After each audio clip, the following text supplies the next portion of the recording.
Have you ever listened to your own mother hijack your wedding toast, just to look hundreds of people in the eye and call you a crazy, abusive daughter? No. So imagine this. You are in Houston, standing at your own wedding reception. 200 guests, including elite lawyers and wealthy relatives, are all watching you in dead silence. Your mother, the woman who spent years mentally destroying you behind closed doors, is standing at the microphone playing the ultimate victim. She is crying fake tears, completely shattering your reputation on the happiest day of your life. But I didn't cry, and I didn't argue. Instead of the traditional father-daughter dance, I looked directly at the DJ and gave him a single nod. He cut the lights, and suddenly, my mother's raw, unedited, unhinged voicemail echoed through the massive speakers. Before I tell you how fast her victim narrative shattered, tell me your age in the comments, and welcome back to my channel. Please like and subscribe, but only if this story truly resonates with you. I am Ava Birdie. I am 34 years old, and I work as a healthcare compliance director for a hospital network in Texas. My entire career is built on mitigating risk. I look for the liabilities other people miss. I write protocols to contain them. But my biggest liability was the one I invited to my own wedding. My therapist told me it was a bad idea. She said inviting my mother, Patricia, would end exactly how it always ends. I did not listen. I wanted the perfect day. I was marrying David, a corporate attorney whose family name opens doors across the state. His parents are quiet, wealthy, and conservative. They communicate in handwritten, thank you notes, and charity galas. My mother communicates by straightening my collar while whispering that my posture makes me look heavy, or by arriving an hour late and blaming the host for living too far away. Patricia used to be a local socialite in the 90s, running charity auctions and wearing silk scarves. Now she lives in a condo across town, viewing my sister and me not as adults, but as extensions of her own fading status. I tried to build a firewall between my past and my new life. I booked Patricia a suite at a boutique hotel 3 miles away from the main wedding venue. I paid for it myself. I told her it was a gift, a way for her to relax and enjoy the weekend without the stress of wedding logistics. It was a lie. I put her there to keep her contained. I wanted physical distance between her and David's family. I thought I was being strategic. I was actually just handing her the perfect grievance. Patricia thrives on being the martyr. By isolating her, I confirmed her deepest belief that I was ashamed of her. In her mind, she had sacrificed her youth to raise me, and my boundaries were an act of cruelty. She arrived at the rehearsal dinner, carrying that perceived injury like a shield. The rehearsal dinner was at a private club downtown. Dark wood panels, brass fixtures, waiters moving silently with trays of wine. David's mother had arranged everything. Patricia showed up wearing a dress that looked too much like a bridal gown and immediately found the gaps in my armor. She did not scream. She never screams in public. Instead, she stood near the bar and sighed loudly while talking to David's aunt. She mentioned how she had been left out of the planning. She inspected the floral arrangements on the tables and asked the catering manager if the salmon was supposed to look that dry. I spent 2 hours watching her plant small seeds of discomfort among my new in-laws. My chest tightened. Every polite nod from David's uncle, every subtle glance exchanged between his cousins, felt like a silent judgment on my upbringing. I was suffocating under the pressure to prove I belonged in their polished world, terrified that my mother was proving to them that I did not. The break happened near the coat check. I was trying to coordinate the transportation schedule for the bridal party. Patricia walked over, interrupted my conversation with my maid of honor, and complained that her hotel was too far away from the post-dinner drinks. She asked if David's parents were staying closer to the venue. She asked it with that specific tone, the one designed to make me feel small. And I made a mistake. I lost my composure. I turned to her, in front of my bridal party, in front of the venue staff, and I snapped. I told her I paid for her room so she would stop inserting herself into every detail, and that if she could not handle a simple evening without complaining, She could go back to her condo. My voice was too loud. It echoed off the marble floor. My bridesmaids went quiet. Patricia just stood there. She did not yell back. Her eyes filled with tears, real ones this time, and she looked at the people watching us. She looked like a vulnerable, wounded mother being berated by a heartless daughter. I had prioritized my own control over basic empathy, and in doing so, I handed her the exact ammunition she needed for the next 24 hours. I just did not know she was going to use it at the microphone. The bridal suite smelled like hairspray and expensive champagne. It was a massive room overlooking the golf course, flooded with natural light and packed with people who knew exactly how to exist in spaces like this. David's mother, Victoria, held court near the vanity. Victoria is the kind of woman who directs traffic without ever raising her voice. She had brought her own makeup artist. She was pouring mimosas for my bridesmaids. She was effortless. I watched my mother sit on a velvet chair in the far corner. Patricia wore a floral silk robe I had gifted her, but she looked like a trespasser. She watched Victoria laugh with my maid of honor. I saw her grip her coffee cup with both hands. Growing up, my mother was the center of every room she walked into. She hosted neighborhood association meetings like they were state dinners. Now, surrounded by old Texas money, she was invisible. I knew she hated it. I knew she felt small. But instead of sitting with her, I checked the catering schedule on my phone. I buried my face in the screen because dealing with her resentment threatened to crack the perfect, composed facade I was trying so desperately to maintain in front of David's mother.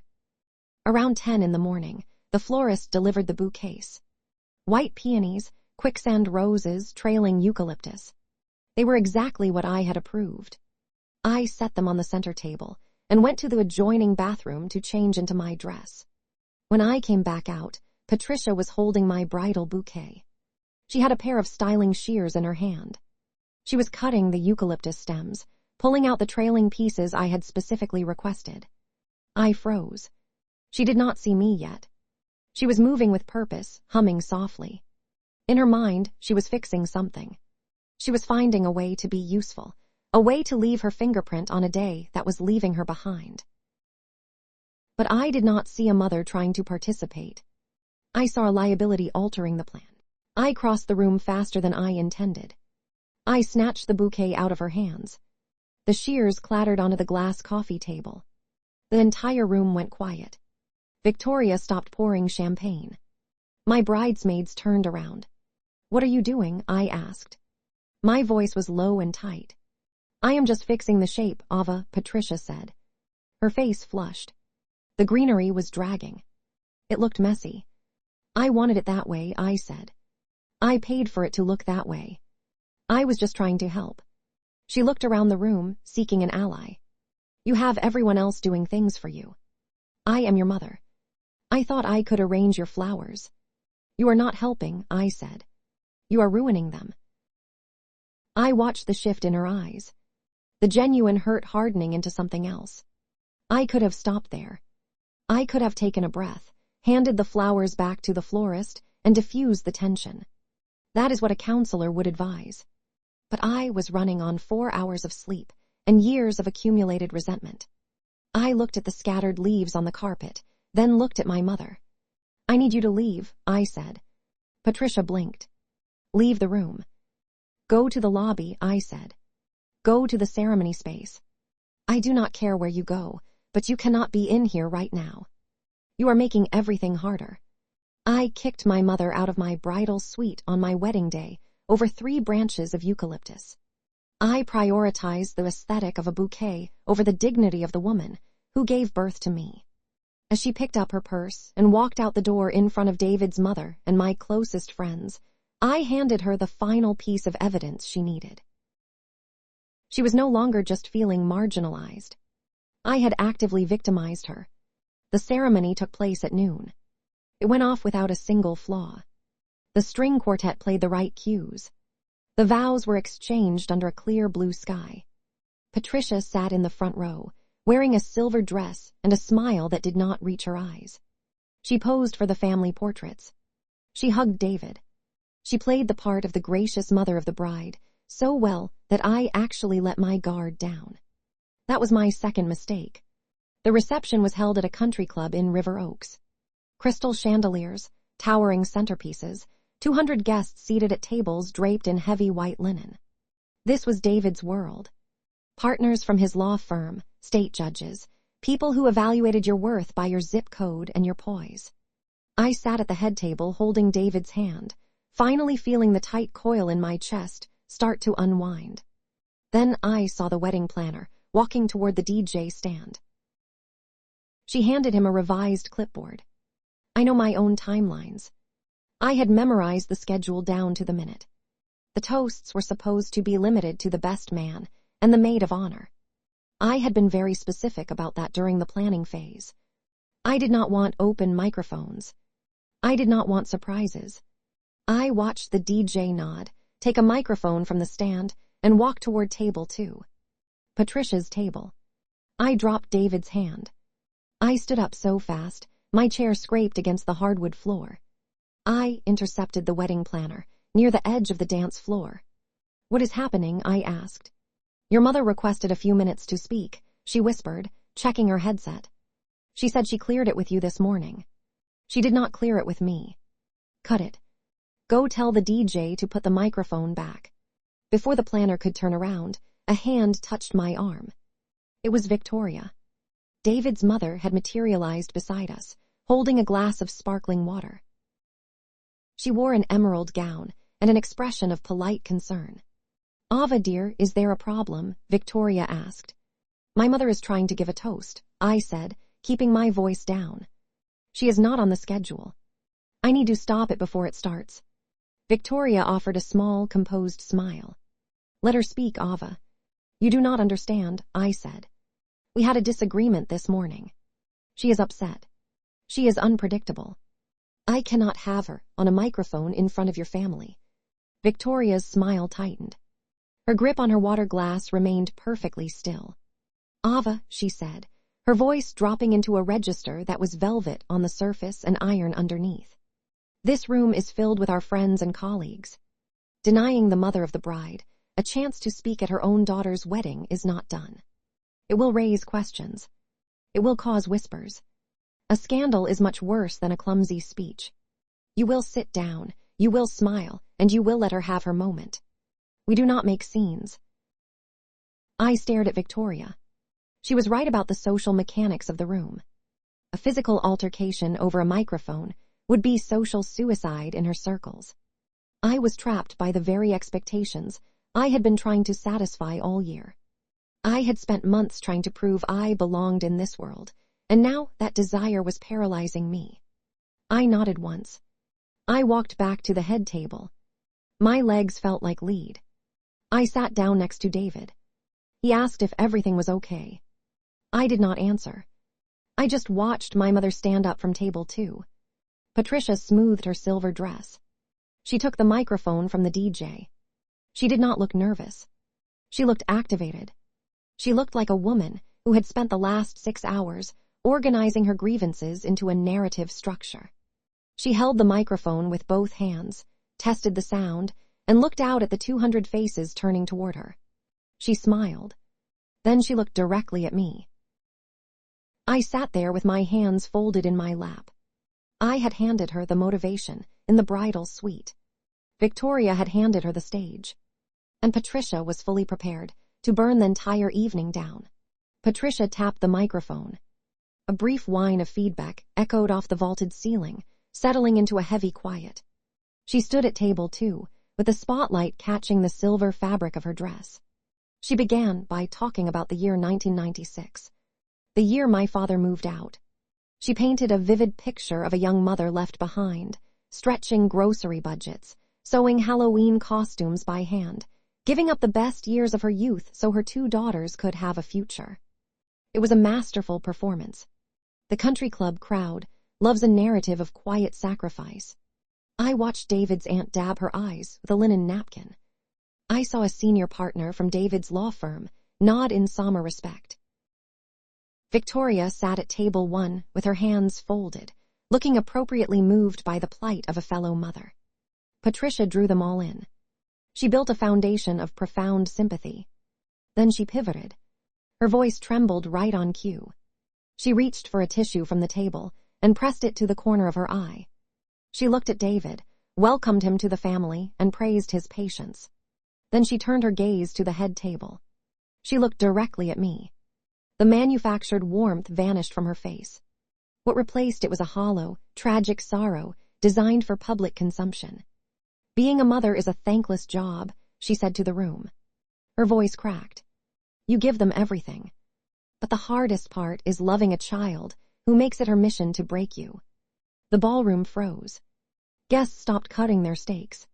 Waitstaff halted near the kitchen doors, holding trays of roasted vegetables, unsure if they should keep walking. Patricia leaned closer to the microphone. She told the crowd that she loved me, but that I was difficult. She used the phrase emotionally abusive. She let the words hang over the white tablecloths. Then she described the morning in the bridal suite. In her version, she was just a loving mother trying to help an anxious bride with her flowers. She painted herself as an eager participant, brushed aside by a cold, status-obsessed daughter. She told 200 people that I had screamed at her, humiliated her in front of strangers, and banished her from the room because she was not good enough for my new life. The silence that followed was suffocating. It was a physical weight pressing down on the room.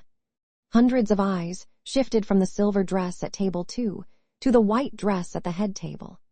I felt the judgment settling over me like ash. David stared at his plate. His jaw was clenched so tight the muscle twitched. He did not just sit there. He pushed his chair back, his hand gripping the edge of the table, ready to stand up and shut down the microphone. He is a corporate attorney. He knows how to kill a hostile deposition. But before he could rise, I placed my hand firmly over his. I squeezed his fingers. I looked at him and shook my head once. This was my liability. I had to close it. Victoria sat rigid at table 1, her posture stiff as a steel beam. Her worst fear had materialized. A public scandal. A scene. And I was the architect of it. Patricia finished her speech by raising her water glass. She offered a tearful, trembling prayer that my marriage to David would soften my hardened heart. She asked the room to forgive my behavior. She sat down to a smattering of scattered, highly uncomfortable applause. She had executed a surgical character assassination. She had rewritten my entire history and presented it as fact to the people whose respect I had spent a year trying to earn. I sat at the head table and felt the blood rushing in my ears. The instinct to defend yourself in a moment like that is overwhelming. The urge to grab the microphone, to shout the truth, to call her a liar in front of everyone. But fighting her would only prove her point. If I yelled, I became the unstable daughter. If I cried, I became the manipulator. I did not cry. I dug my fingernails into the heavy silk of my wedding dress until the fabric indented. I took a slow, measured breath, watching my mother offer a tragic, watery smile to a cousin. The tears pressing behind my eyes evaporated, replaced by a cold, sharp focus. The clinical logic of my profession took over. I am a compliance director. My job is to verify claims. I investigate discrepancies. I audit the timeline. And an auditor never argues with feelings. An auditor relies on the paper trail. An auditor always keeps the receipts. Thursday evening, 48 hours before this reception, I was in my living room finalizing the seating chart. My phone rang. It was Patricia.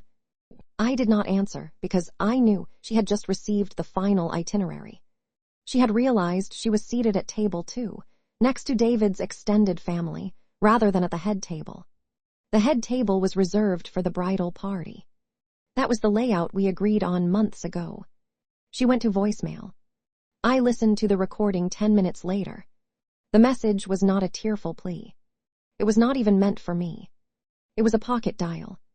Patricia had called my number, thought it went to voicemail, and then immediately called her sister, my Aunt Linda.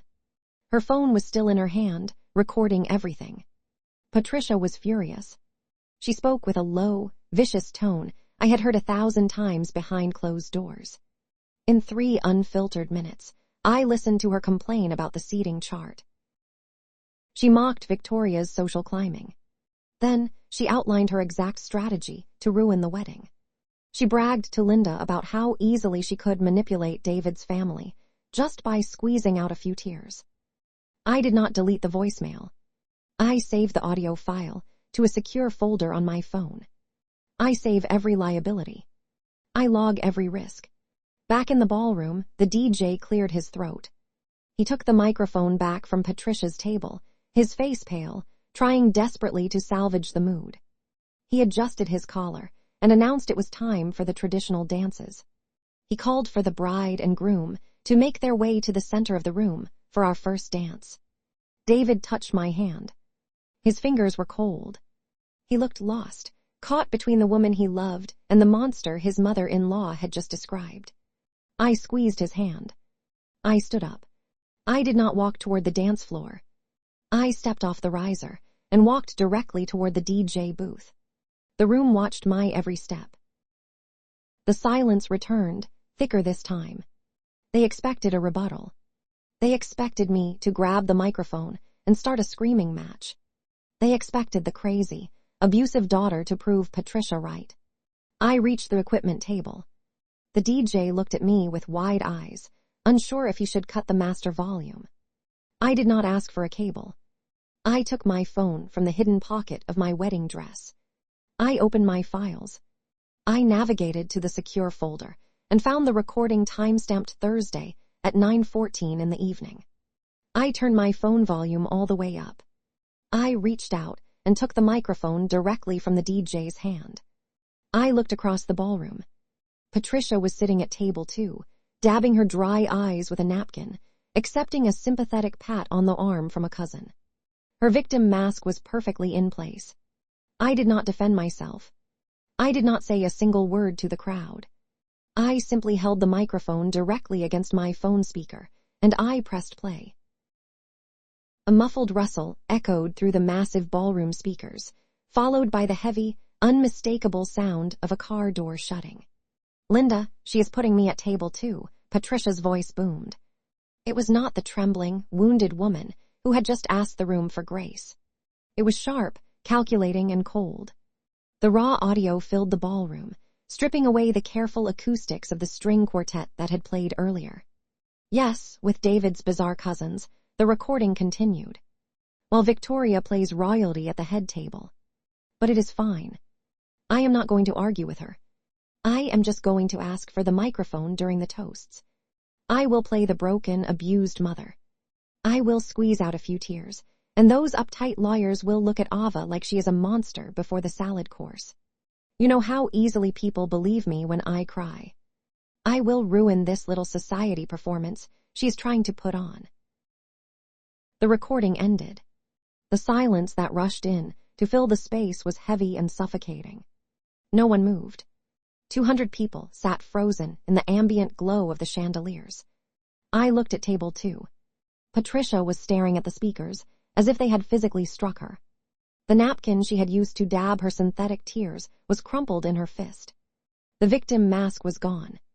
In its place was the unpolished panic of a woman who had just been caught holding the match inside a burning building. She tried to salvage it.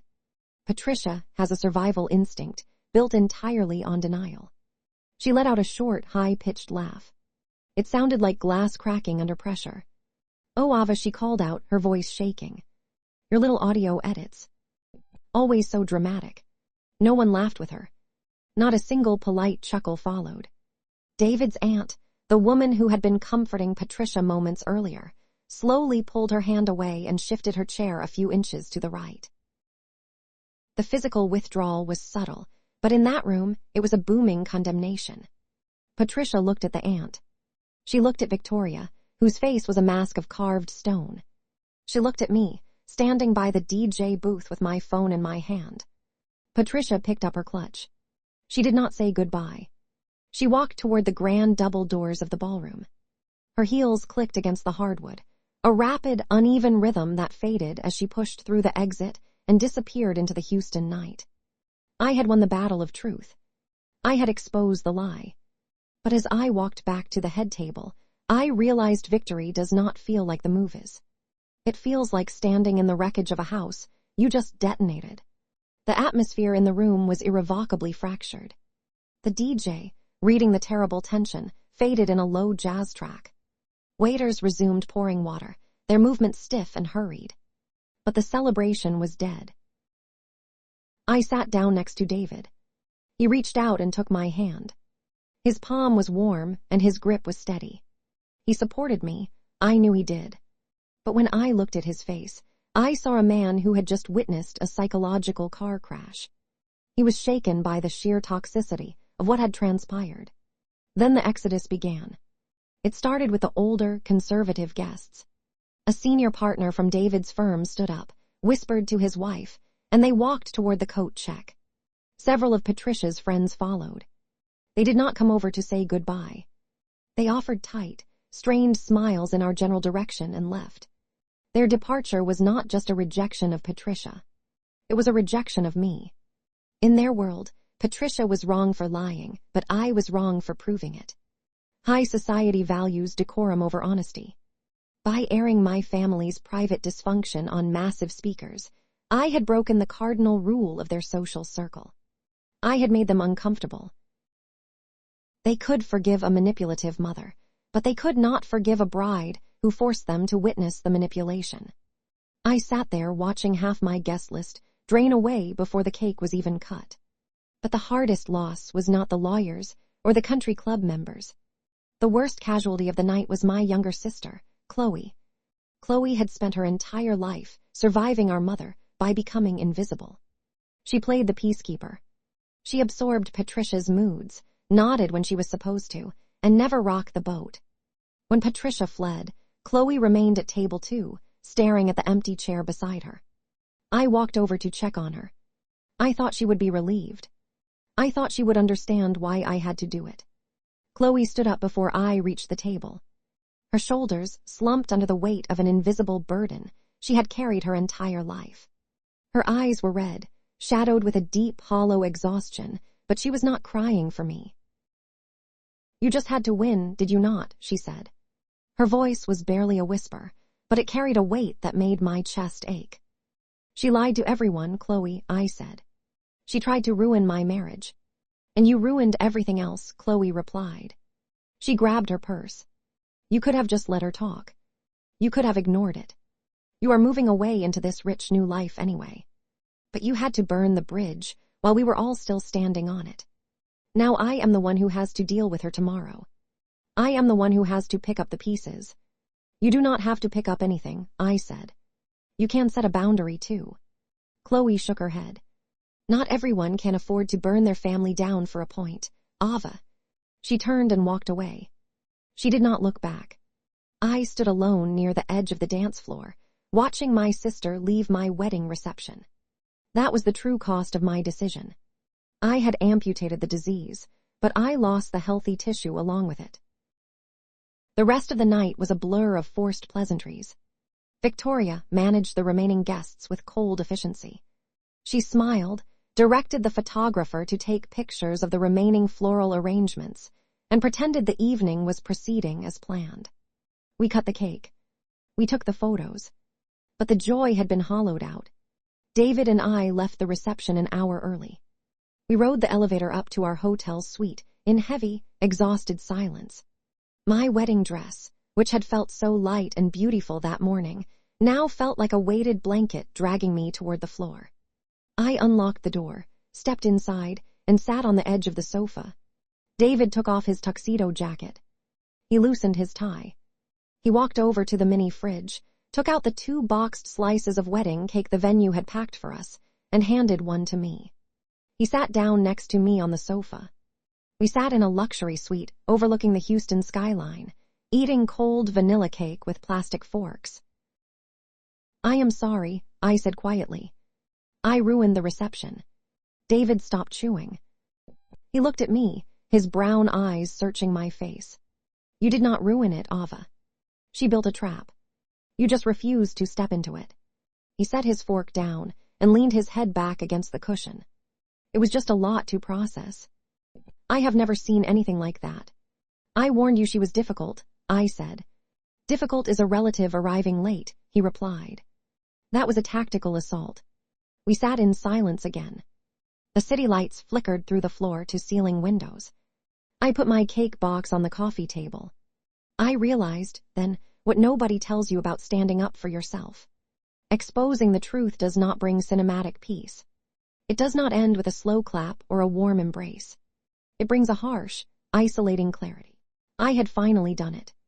I had established an unbreakable boundary.